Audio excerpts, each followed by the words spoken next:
teste público de segurança é um dos marcos do processo de desenvolvimento dos sistemas eleitorais. A contratação dos produtos não foi feita por licitação, supostamente por não ter outras empresas que forneciam o autoteste no mercado.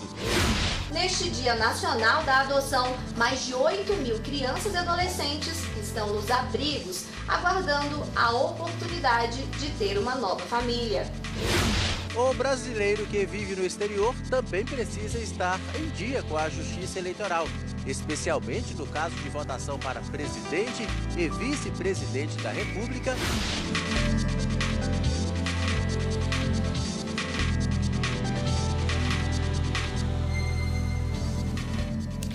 Olá, boa noite. O Tribunal de Contas da União suspendeu o contrato do Ministério da Saúde para aquisição de testes de HIV. O Ministério Público Federal fez o pedido por entender que faltou licitação.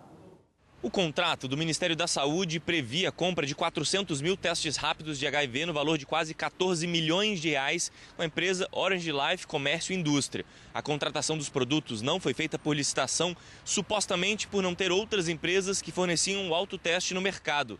Mas a Procuradoria da República no Distrito Federal identificou que existem sim concorrentes que oferecem produtos idênticos. O Ministério Público Federal enviou uma representação ao Tribunal de Contas da União e conseguiu a suspensão do contrato. O MPF pediu ainda que a Polícia Federal abra uma investigação para apurar possíveis irregularidades na compra dos 400 mil testes de HIV.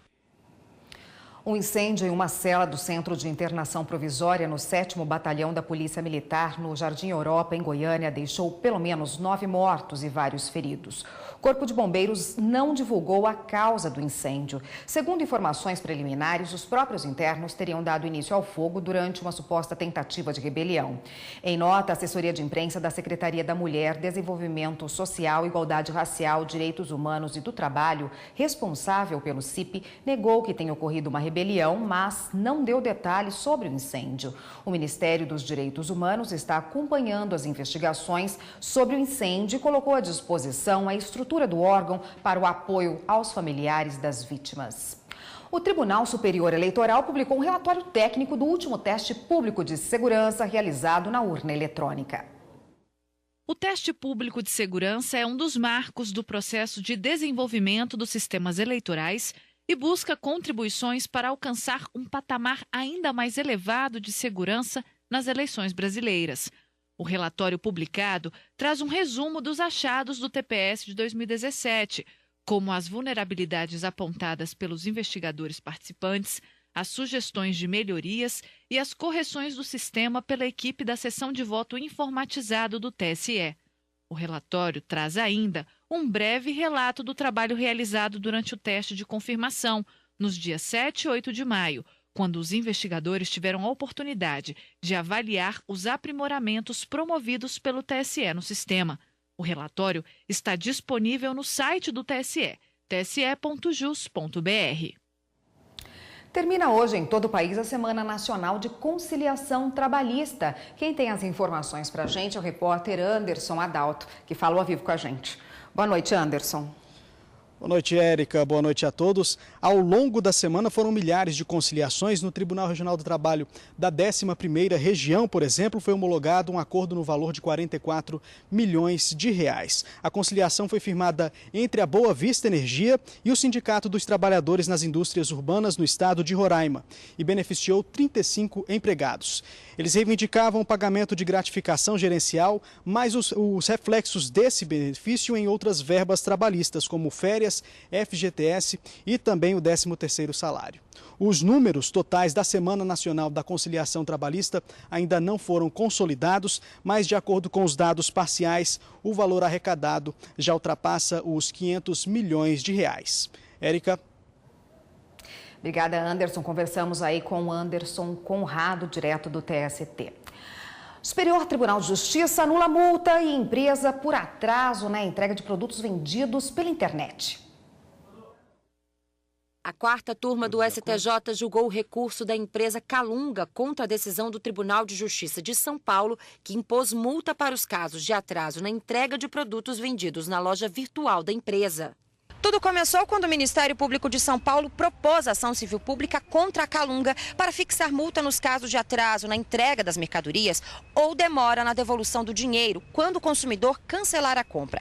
De acordo com o Ministério Público, nos contratos de adesão, a Calunga estabelecia penalidades aos consumidores por atraso de pagamento.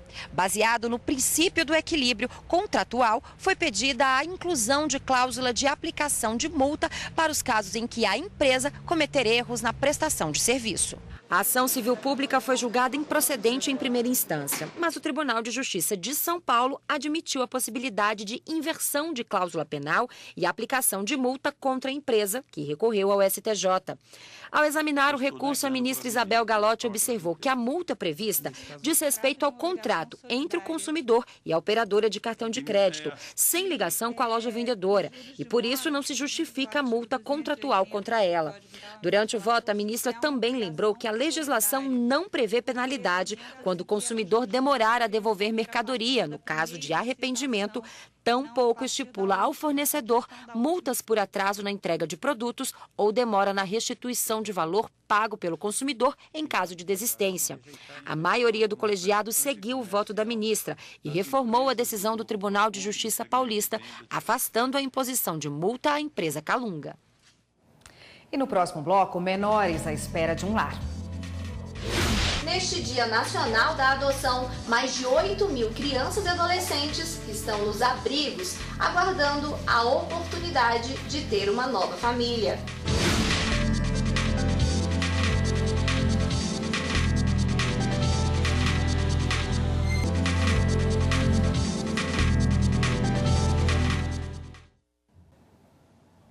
A Advocacia Geral da União acionou o Supremo Tribunal Federal nesta sexta-feira para que a greve dos caminhoneiros seja declarada ilegal. A paralisação chega ao 5º dia e a repórter Fernanda Porto tem os detalhes para a gente. Boa noite, Fernanda. Boa noite, Érica. Boa noite a todos. Além da ilegalidade da greve, a AGU pede para que seja autorizado o uso de força policial para desbloqueio de vias e acostamentos. O pedido também prevê uma multa de R$100 mil por dia às entidades responsáveis pelo protesto. Hoje à tarde, o presidente da República, Michel Temer, se reuniu com ministros do governo para avaliar a situação. Em pronunciamento, o presidente da República disse que as principais reivindicações dos caminhoneiros já foram atendidas e que um decreto será assinado para viabilizar o uso de forças federais. Vamos ouvir agora um trecho do pronunciamento do presidente da República, Michel Temer. Comunico que acionei as forças federais de segurança para desbloquear as estradas e estou solicitando aos senhores governadores que façam o mesmo. Nós não vamos permitir que a população fique sem os gêneros de primeira necessidade. Não vamos permitir que consumidores fiquem sem produtos. Não vamos permitir que hospitais fiquem sem os insumos para salvar vidas. Não vamos permitir também que crianças sejam prejudicadas pelo fechamento de escolas. Como não vamos permitir que produtores tenham o seu trabalho ainda mais afetado. Bom, e Fernanda, o Conselho Administrativo de Defesa Econômica, o CAD, também divulgou uma nota pública hoje, informando que instaurou um procedimento, preparatório para apurar possíveis abusos dessa greve, é isso? Isso mesmo, Érica. Há suspeitas que a greve dos caminhoneiros conte com o apoio de empresários do setor, e que visam lucro. Então, esse ato é conhecido como lockout e é proibido por lei. Então, o Conselho Administrativo de Defesa Econômica, juntamente com a Polícia Federal, vão investigar o caso. Érica. Obrigada, Fernanda. A presidente do Supremo Tribunal Federal, ministra Carmen Lúcia, se reuniu com presidentes de tribunais de justiça hoje em Maceió. O encontro com representantes dos judiciários estaduais aconteceu durante o 23º Congresso Brasileiro de Magistrados, no Tribunal de Justiça de Alagoas.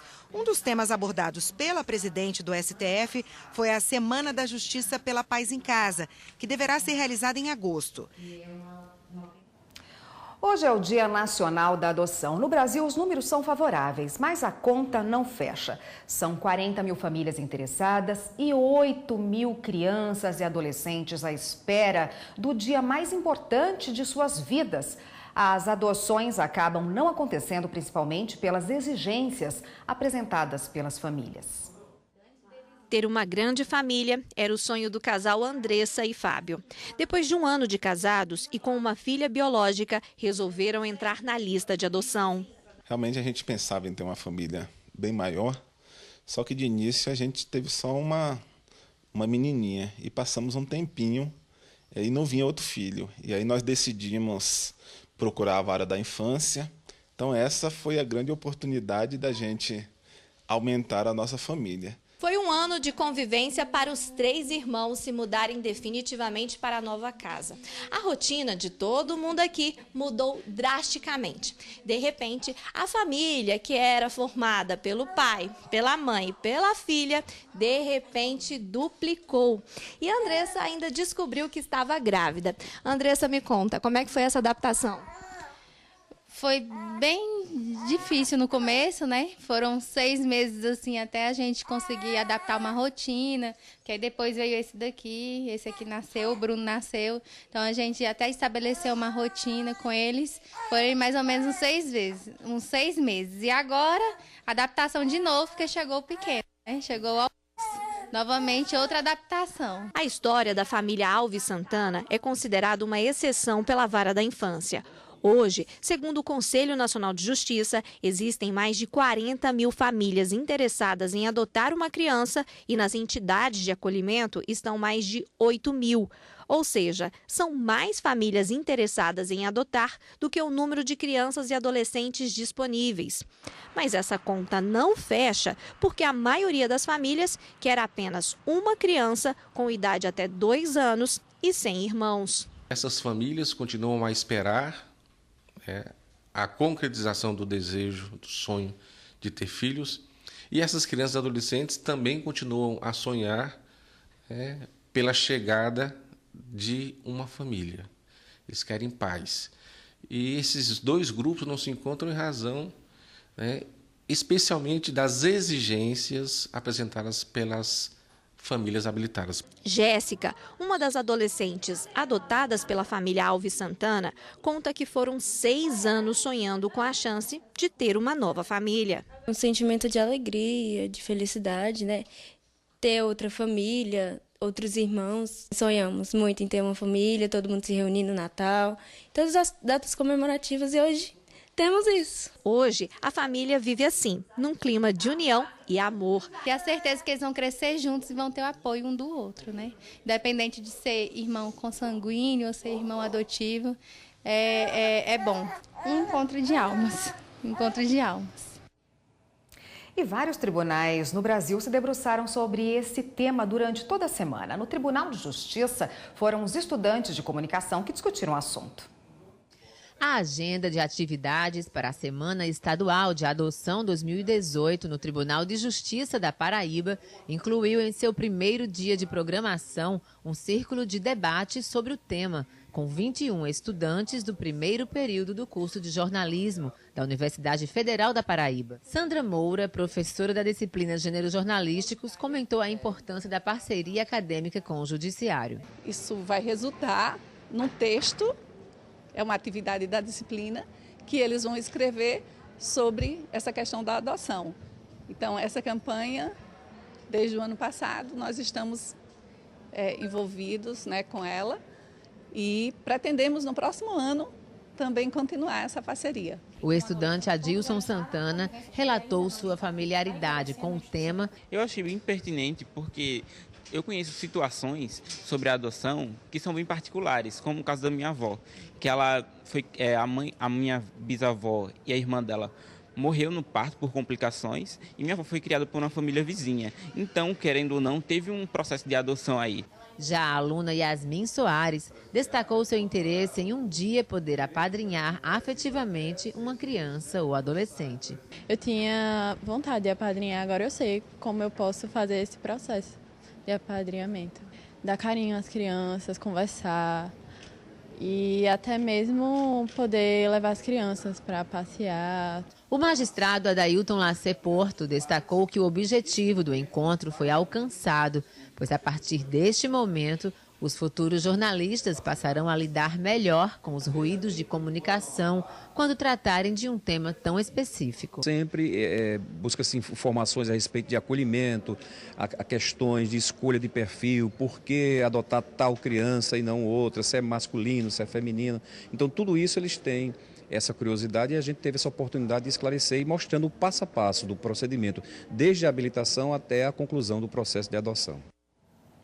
Resolver questões trabalhistas antes que se tornem um processo. Isso é possível por meio da chamada mediação pré-processual. Um acordo deste tipo foi realizado no TRT da Bahia e evitou que terceirizados da Petrobras entrassem com ações individuais na Justiça.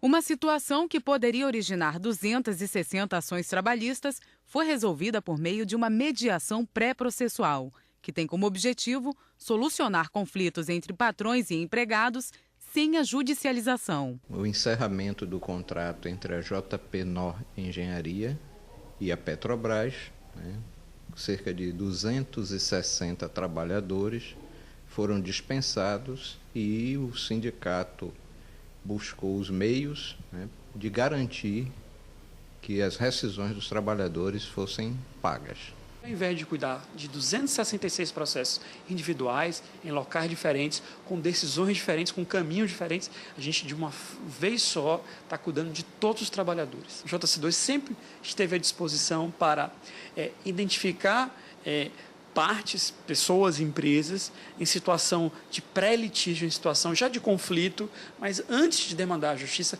para uma rodada de negociação. Quando já existe uma ação trabalhista, também é possível haver essa conversa entre as partes com o objetivo de conciliar. Os dados do TRT da Bahia de 2015 a 2017 demonstram isso.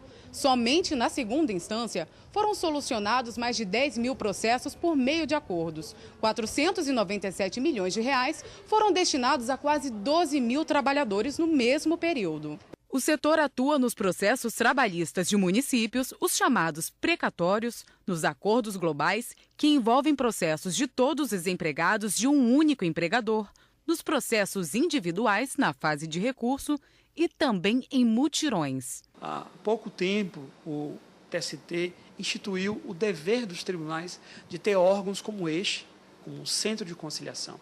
E o Tribunal da Bahia, desde a sua história, já tinha esse órgão. E doravante, a partir de junho, o JC2 vai ter uma nova atribuição, que é ser o Centro Judiciário de Soluções dos Conflitos de Segunda Instância. E no próximo bloco, de olho nas obrigações. O brasileiro que vive no exterior também precisa estar em dia com a Justiça Eleitoral, especialmente no caso de votação para presidente e vice-presidente da República.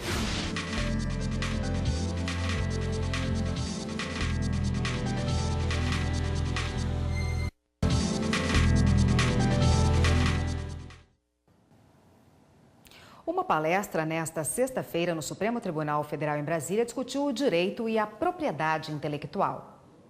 Na plateia, servidores do Judiciário. O juiz Walter Godoy, que trabalha no gabinete do ministro Ricardo Lewandowski, lembrou que a Constituição tem vários dispositivos sobre propriedade intelectual, entre eles o artigo 5º. O artigo 5º, que consolida os direitos e garantias fundamentais, estabelece inicialmente que a propriedade atenderá à sua função social. Além disso, determina que aos autores pertence o direito exclusivo de utilização, publicação, reprodução de suas obras, transmissível aos herdeiros pelo tempo que a lei fixar. O convidado para a palestra foi o professor da Faculdade de Direito da USP, Newton Silveira. Ele explicou que a propriedade intelectual se divide em direito do autor e também direito industrial, que compreende marcas, patentes e cultivares, por exemplo. O especialista lembrou alguns casos que foram parar no STF e no STJ, envolvendo o assunto. E citou também casos de pessoas famosas que recorreram à justiça. A atriz Julia Roberts foi aos tribunais porque uma outra pessoa registrou o nome dela. O julgado do Tribunal Arbitral norte-americano deu ganho de causa a Julia Roberts, porque Julia Roberts é um nome tão conhecido que pode ser considerado uma marca. Então, nos povos anglo-saxões, marca vale mais do que nome de pessoa. Aqui para nós é exatamente o contrário. Pendências como a justiça eleitoral podem gerar uma série de transtornos na vida do brasileiro, como ficar impedido de entrar numa universidade pública, por exemplo. Mas essa situação não pode impedir a renovação do passaporte de quem mora no exterior. Uma mulher recorreu à justiça e teve o direito garantido pelo TRF da Primeira Região, em Brasília. Estar com a situação perante a Justiça Eleitoral em dia pode evitar vários transtornos. Muito importante estar em dia com a Justiça Eleitoral, justamente para você possibilitar, por exemplo, a emissão de passaporte, possibilitar a inscrição em concurso público, a posse em cargo público. O Tribunal Superior Eleitoral e os Tribunais Regionais Eleitorais encerraram no dia 9 de maio o prazo para regularizar situações como mudança de domicílio eleitoral para quem vai votar nas eleições de outubro. Mas o ano todo é possível procurar a Justiça Eleitoral para resolver pendências. O cadastro eleitoral não vai estar alterado ainda, como eu disse, o cadastro vai estar fechado. Mas ele consegue procurar a Justiça Eleitoral já para regularizar a situação e pegar alguma declaração, alguma certidão de que ele quitou a sua pendência. O brasileiro que vive no exterior também precisa estar em dia com a Justiça Eleitoral, especialmente no caso de votação para presidente e vice-presidente da República, conforme vai acontecer nesse ano. A votação fora do território nacional é organizada aqui pelo TRE do Distrito Federal, com apoio da rede consular brasileira em cada país. Mas, se o brasileiro estiver fora do país e não conseguir votar, ficando irregular com a Justiça Eleitoral, essa situação não pode impedir, por exemplo, a renovação do passaporte dele, conforme decidiu recentemente a 5ª turma do Tribunal Regional Federal da Primeira Região. Segundo o relator do caso, desembargador federal Souza Prudente, apesar de o voto ser obrigatório, não é razoável excluir de qualquer cidadão o direito de renovar seu passaporte se o único obstáculo for a ausência de quitação eleitoral por circunstâncias alheias à vontade do profissional, especialmente se ele trabalha em outro país, fora do domicílio onde vota. O colegiado acompanhou o voto do magistrado. De qualquer forma, é sempre bom estar atento aos critérios para obtenção e renovação de passaporte e evitar outros problemas, como sempre faz Adriana Magalhães. Ela viaja todo ano para diferentes lugares do mundo. A servidora pública não perde nenhum prazo para manter os documentos dela e da família em dia. É um documento super importante, super amado, né? Porque por quem gosta de viajar, acho que é o documento mais adorado pelas pessoas que gostam de viajar. Então, é sempre bom manter o passaporte em dia, assim, saber que vai vencer e renovar direitinho para não ter nenhum drama. Quando você tem filho, então você tem que pensar no seu e nos dele. Não é só comprar passagem e comprar hotel e viajar, né? Você tem que ter todo esse planejamento. Hora de dar um giro na rede e conferir as últimas notícias.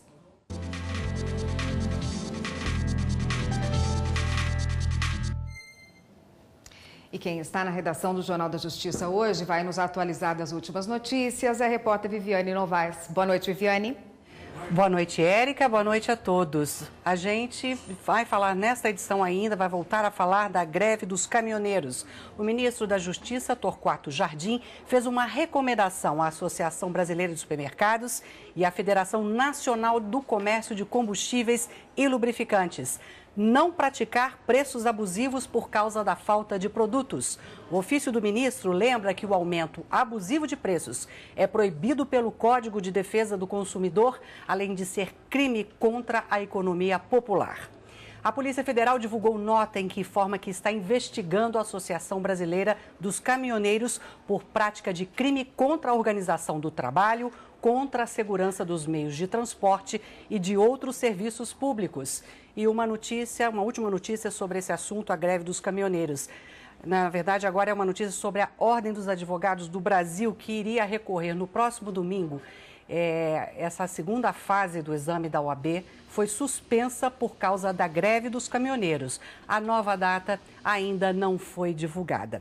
A gente fica por aqui. Todas as notícias do Jornal da Justiça estão no seguinte site, anote aí, tvjustiça.jus.br.